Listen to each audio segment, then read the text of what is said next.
মহান বিজয় দিবস উপলক্ষে দেশে ও বিশ্বজুড়ে বসবাসরত সকল বাংলাদেশিকে জানাই বিজয়ের উষ্ণ শুভেচ্ছা।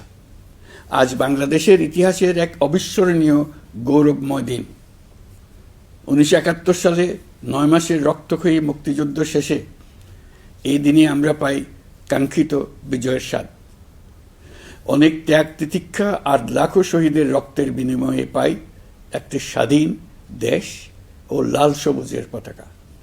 গভীর শ্রদ্ধার সঙ্গে স্মরণ করছি মহান মুক্তিযুদ্ধ সহ স্বাধীনতার জন্য যুগ যুগ ধরে লড়াই সংগ্রামে যারা আত্মত্যাগ করেছেন সেই সব বীর যোদ্ধা ও শহীদদের। তাদের এই অবদান আমাদের অন্যায় অত্যাচারের বিরুদ্ধে রুখে দাঁড়ানোর প্রেরণা ও সাহস যোগায়। সকল সংকট সংগ্রামে দেখায় মুক্তির পথ। মুক্তিযুদ্ধে বিজয়ের মধ্য দিয়ে স্বাধীনতার যে নতুন সূর্য উদিত হয়েছিল, বিগত বছরগুলোতে তা স্বৈরাচার ও ফ্যাসিবাদে ম্লান হয়েছে। জুলাই গণ অভ্যুত্থানের মধ্য দিয়ে আমরা আবারও একটি বৈষম্যহীন, দুর্নীতিমুক্ত, স্বাধীন ও সার্বভৌম গণতান্ত্রিক রাষ্ট্র ব্যবস্থা প্রতিষ্ঠার সুযোগ পেয়েছি। অন্তর্বর্তীকালীন সরকার একটি উন্নত ও সুশাসিত বাংলাদেশের শক্তিশালী ভিত গড়ে তুলতে যে বিস্তৃত সংস্কার কর্মসূচি গ্রহণ করেছে, দেশের আপামর জনগণের সম্মিলিত অংশগ্রহণের মধ্য দিয়ে আজ আমরা তার সফল পরিসমাপ্তির পথে এগিয়ে যাচ্ছি। প্রিয় দেশবাসী, আপনাদের সামনে আজ উপস্থিত হয়েছি অত্যন্ত ব্যথিত হৃদয়ে। এই আনন্দের দিনে গভীর বেদনার সঙ্গে জানাচ্ছি জুলাই অভ্যুত্থানের সম্মুখ যোদ্ধা, ইনকিলাব মঞ্চের মুখপাত্র শরীফ ওসমান হাদির উপর সম্প্রতি যে হামলার ঘটনা ঘটেছে তা শুধু একজন ব্যক্তির উপর আঘাত নয়, এটি বাংলাদেশের অস্তিত্বের উপর আঘাত, আমাদের গণতান্ত্রিক পথ চলার উপরে আঘাত। শরীফ ওসমান হাদি বর্তমানে সংকটাপন্ন অবস্থায় চিকিৎসাধীন। তার চিকিৎসা ও নিরাপত্তা নিশ্চিত করতে সরকার প্রয়োজনীয় সব ব্যবস্থা গ্রহণ করেছে। ইতোমধ্যে উন্নত চিকিৎসার জন্য তাকে সিঙ্গাপুরে পাঠানো হয়েছে। আপনারা তার জন্য মহান আল্লাহ তাআলার কাছে অন্তরের অন্তঃস্থল থেকে দোয়া করুন। সরকার এই ঘটনাকে অত্যন্ত গুরুত্বের সঙ্গে দেখছে। ঘটনার সঙ্গে জড়িতদের প্রাথমিকভাবে চিহ্নিত করা গেছে। আমি দেশবাসীকে আশ্বস্ত করতে চাই, যারা এই ষড়যন্ত্রে জড়িত তারা যেখানেই থাকুক না কেন, তাদের কাউকে ছাড় দেওয়া হবে না। আমি পরিষ্কারভাবে বলতে চাই, পরাজিত শক্তি ফ্যাসিস্ট টেররিস্টদের এই অপচেষ্টা সম্পূর্ণভাবে ব্যর্থ করে দেওয়া হবে। ভয় দেখিয়ে, সন্ত্রাস ঘটিয়ে বা রক্ত ঝরিয়ে এদেশের গণতান্ত্রিক অগ্রযাত্রা কেউ থামাতে পারবে না। আপনাদের প্রতি আহ্বান জানাই, সংযম বজায় রাখুন, অপপ্রচার বা গুজবে কান দেবেন না। ফ্যাসিস্ট টেররিস্টরা যারা অস্থিরতা সৃষ্টি করতে চায়, আমরা অবশ্যই ঐক্যবদ্ধ হয়ে তাদের মোকাবেলা করব। তাদের ফাঁদে পা দেব না। পরাজিত ফ্যাসিস্ট শক্তি এদেশের পবিত্র মাটিতে আর কোনো দিন ফিরে আসবে না। প্রিয় দেশবাসী, আমাদের তরুণদের রক্ষা করুন, তাহলেই আমরা সবাই এবং আমাদের প্রিয় মাতৃভূমি রক্ষা পাবে। যারা দেশ ছেড়ে পালিয়ে গেছে তারা বুঝে গেছে তরুণ যোদ্ধারা তাদের পুনরুত্থানের পক্ষে ভীষণ রকম বাধা। এই অস্ত্রহীন, ভীতিহীন, ব্যক্তিগত স্বার্থ সম্বন্ধে সম্পূর্ণ উদাসীন দৈনন্দিন এই চেহারার ছেলে মেয়েদের নিয়ে তাদের সাংঘাতিক ভীতি। তাদের লক্ষ্য হল নির্বাচন আসার আগেই পথের এই বাধাগুলো সরিয়ে ফেলা, নিজেদের রাজত্ব আবার কায়েম করা। তাদের বন্ধুরা যতদিন তাদের সঙ্গে আছে ততদিন তারা এই স্বপ্ন দেখবে। নির্বাচন হয়ে গেলে তাদের বন্ধুরা সমর্থন জোগাতে বেকায়দায় পড়বে। সেজন্যই তো এত তাড়াহুড়া। তারা চায় নির্বাচনের আগেই তাদের ফিরে আসা নিশ্চিত করতে। নানা ভঙ্গিতে এটা তারা করবে। এই চোরাগুপ্তা খুন করার উদ্যোগ তার একটা রূপ। আরও কঠিনতর পরিকল্পনা নিয়ে তাদের প্রস্তুতি আছে। দেশের সবাইকে জোর গলায় বলতে হবে, আমরা তরুণদের রক্ষা করব। এখানে পুরনো আমলের দাসত্ব মেনে যারা আছে তাদেরকে দাসত্ব থেকে বের হয়ে আসতে হবে। উৎসবমুখর শান্তিপূর্ণ নির্বাচন করে আমরা সবাই মিলে দেশের উপর আমাদের পরিপূর্ণ দখল প্রতিষ্ঠিত করব। নির্বাচন অবধি আর বাকি মাত্র 2 মাস। আমরা তাদের উপর নজর রাখব এবং বাকি দিনের প্রতিটি দিন উৎসবমুখর করে রাখব। যেহেতু আমাদের কিশোর কিশোরী তরুণ তরুণীদের মনে কোনো ভয় ডর নেই, তাই তারা নির্বাচনের আগের 2 মাসের প্রতিটি মুহূর্তকে উৎসবমুখর করে রাখবে। সব রকমের হিংসা কোন্দল থেকে দেশকে বাঁচিয়ে রাখবে। প্রিয় দেশবাসী, আপনারা জানেন জাতীয় নেত্রী, দেশের 3 বারের সাবেক প্রধানমন্ত্রী, গণতান্ত্রিক রাজনীতির অন্যতম শীর্ষ ব্যক্তিত্ব এবং বিএনপি চেয়ারপারসন বেগম খালেদা জিয়া বর্তমানে অসুস্থ অবস্থায় হাসপাতালে আছেন। এই বিষয়টি আমাদের সকলের জন্যই উদ্বেগের বিষয়। অন্তর্বর্তীকালীন সরকার বেগম খালেদা জিয়ার অসুস্থতার বিষয়টি শুরু থেকেই সর্বোচ্চ গুরুত্ব দিয়ে আসছে। বেগম খালেদা জিয়া বাংলাদেশের ইতিহাসের একটি গুরুত্বপূর্ণ অধ্যায়ের অবিচ্ছেদ্য অংশ। বাংলাদেশের স্বাধীনতা, সার্বভৌমত্ব ও গণতন্ত্রের প্রতি তাঁর অবিচল অঙ্গীকার, দেশের উন্নয়নে তাঁর অবদান এবং তার প্রতি জনগণের শ্রদ্ধাময় আবেগ বিবেচনা নিয়ে সরকার ইতিমধ্যেই তাকে রাষ্ট্রের অতি গুরুত্বপূর্ণ ব্যক্তি হিসেবে ঘোষণা দিয়েছে। সরকারের পক্ষ থেকে তাঁর চিকিৎসা নিশ্চিত করতে পরিবারের ইচ্ছাকে সম্মান দেখিয়ে প্রয়োজনীয় সব ধরনের সহযোগিতা দেওয়া হচ্ছে। দেশে চিকিৎসার পাশাপাশি প্রয়োজনীয় বিদেশে উন্নত চিকিৎসার ব্যবস্থা সহ সব বিষয় বিবেচনায় রয়েছে।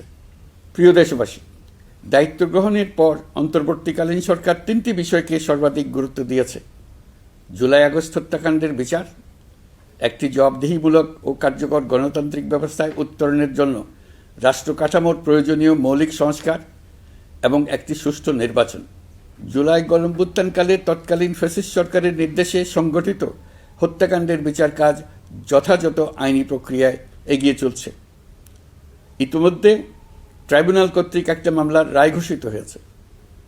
আন্তর্জাতিক অপরাধ ট্রাইব্যুনাল স্বাধীন ও স্বচ্ছ প্রমাণভিত্তিক বিচার প্রক্রিয়ার মাধ্যমে দেশের ছাত্র, শ্রমিক ও সাধারণ জনগণের উপর নির্বিচার হত্যাকাণ্ডের প্রধান নির্দেশদাতা হিসেবে পতিত ফ্যাসিস্ট সরকারের প্রধান শেখ হাসিনাকে মৃত্যুদণ্ড প্রদান করেছে।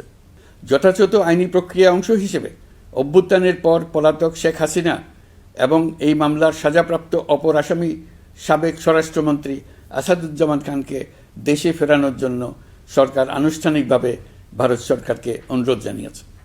প্রিয় দেশবাসী, ইতিমধ্যে বেশ কিছু প্রাতিষ্ঠানিক ও কাঠামোগত সংস্কার সম্পন্ন করা হয়েছে। কয়েক ডজন পুরনো আইন সংশোধন করা হয়েছে এবং বেশ কয়েকটি নতুন আইন প্রণয়ন করা হয়েছে। সংস্কারের সবচেয়ে বড় পদক্ষেপ হচ্ছে জুলাই জাতীয় সনদ। মৌলিক সাংবিধানিক সংস্কার নিশ্চিত করার জন্য এটি আদেশ আকারে জারি করা হয়েছে। জুলাই জাতীয় সনদ বাস্তবায়নে এখন নাগরিকদের অনুমোদন নেওয়ার পালা। তাই আগামী নির্বাচনে আপনাদের সিদ্ধান্ত অপরিসীম গুরুত্বপূর্ণ। গণতান্ত্রিক ভবিষ্যতের পথরেখা এখান থেকেই সূচিত হবে। আগামী সংসদ নির্বাচনের সময় একই সঙ্গে জুলাই জাতীয় সনদের উপর গণভোট অনুষ্ঠিত হবে। এই গণভোটে আপনারা হ্যাঁ না ভোটের মাধ্যমে সংস্কারের পক্ষে বা বিপক্ষে মতামত দিন। নির্বাচন কমিশন ইতিমধ্যে নির্বাচনের তফসিল ঘোষণা করেছে। আগামী 12ই ফেব্রুয়ারি সাধারণ নির্বাচন ও গণভোট অনুষ্ঠিত হবে। এই লক্ষ্যে যাবতীয় প্রস্তুতি চূড়ান্ত করা হয়েছে। সরকার নির্বাচন কমিশনকে সর্বাত্মক সহযোগিতা দিয়ে যাচ্ছে। প্রিয় দেশবাসী, এবারের নির্বাচন ও গণভোট বাংলাদেশের ভবিষ্যৎ পথরেখা নির্ধারণের এক ঐতিহাসিক মুহূর্ত। আমরা কোন ধরনের রাষ্ট্র প্রত্যাশা করি তা নির্ভর করবে গণভোটের ফলাফলের উপরে।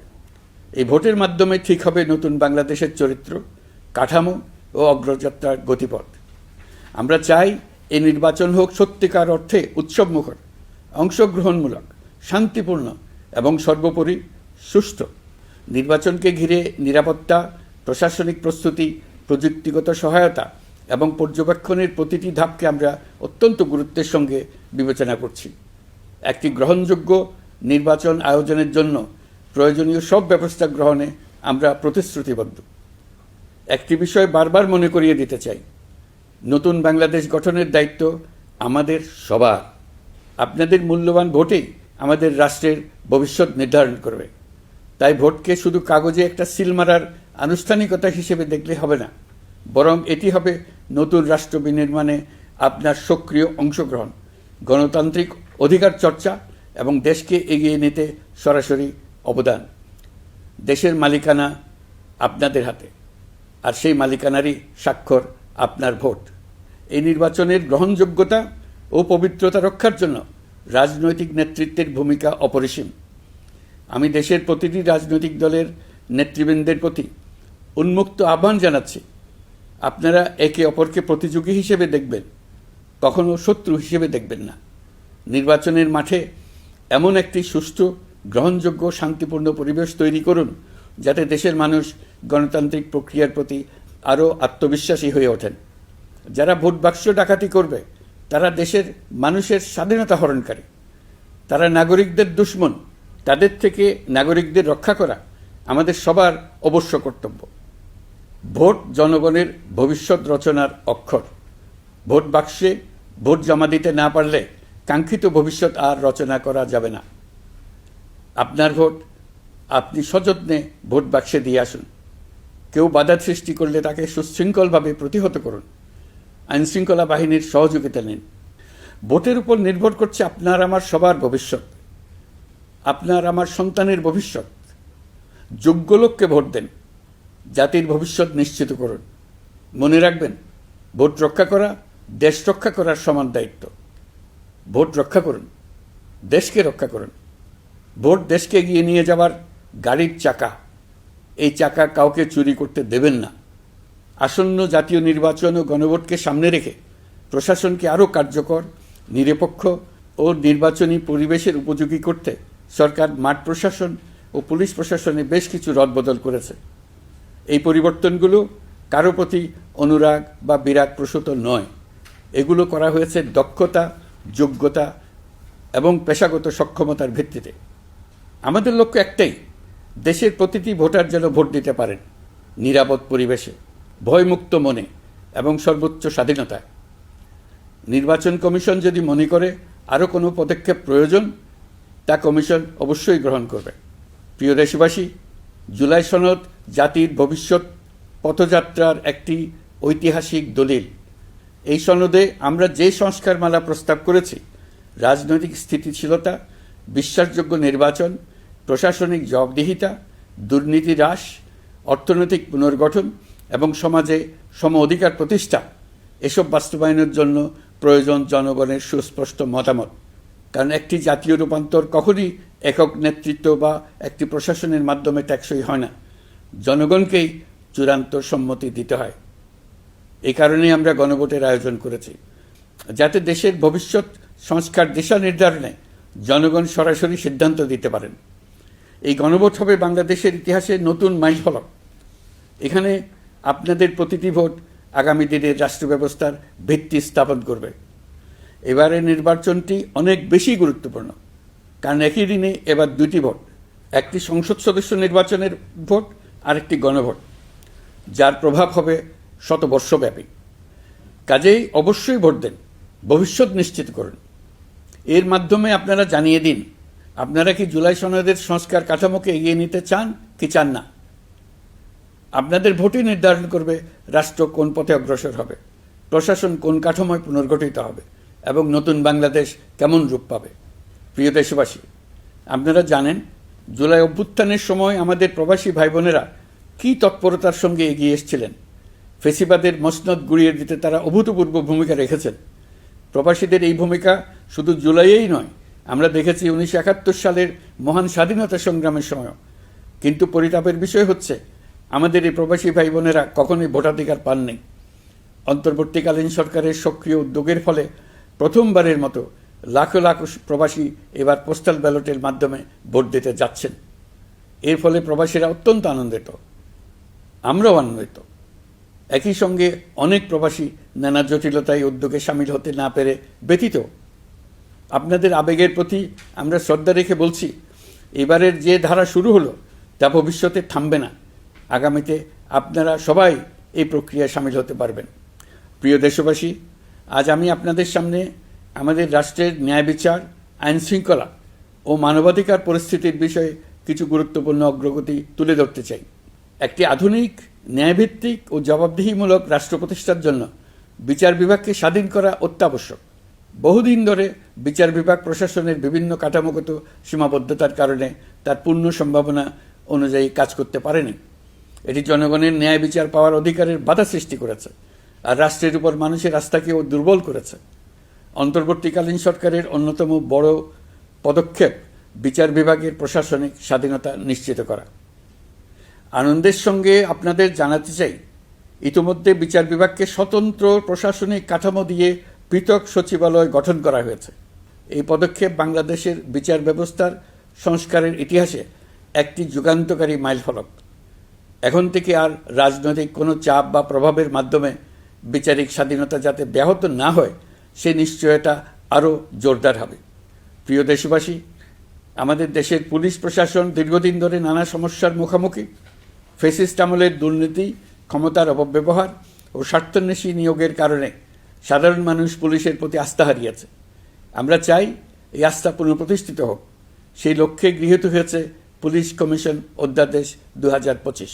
ফ্যাসিবাদী শাসন আমলে আমাদের মানবাধিকারহীন এক ভয়াবহ রাষ্ট্রে বসবাস করতে বাধ্য করা হয়েছিল।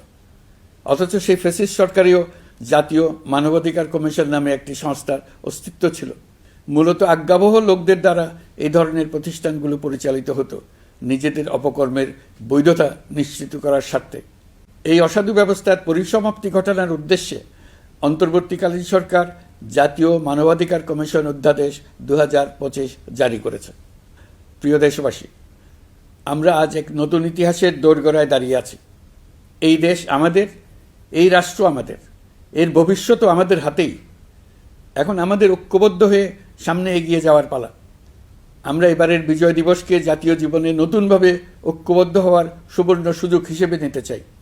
মহান মুক্তিযুদ্ধ ও জুলাই গণ অভ্যুত্থানের ঐতিহাসিক অনুপ্রেরণা ধারণ করে জনগণের ক্ষমতায়নের লক্ষ্যে এগিয়ে যাওয়া এবং গণতান্ত্রিক উত্তরণের পথে যেই নবযাত্রা সূচিত হয়েছে তা এগিয়ে নেওয়াই আমাদের সম্মিলিত দায়িত্ব। আসুন শতবর্ষের সংগ্রাম ও বহু কষ্টে অর্জিত স্বাধীনতাকে পূর্ণতা দিতে নতুন প্রজন্মের জন্য একটা নিরাপদ, সুখী ও সুন্দর বাংলাদেশ গড়ে তোলে। ধর্ম, বর্ণ, গোষ্ঠী এবং লিঙ্গ পরিচয় নির্বিশেষে সবাই ঐক্যবদ্ধভাবে হাতে হাত রেখে এগিয়ে যায় শান্তি, সমৃদ্ধি ও গণতন্ত্রের পথে। আসুন ন্যায় বিচার, গণতন্ত্র, মানবিকতা ও উন্নয়নের পথে একসঙ্গে এগিয়ে যাই। সবাইকে আবারও মহান বিজয় দিবসের আন্তরিক শুভেচ্ছা জানাচ্ছি। আল্লাহ হাফেজ।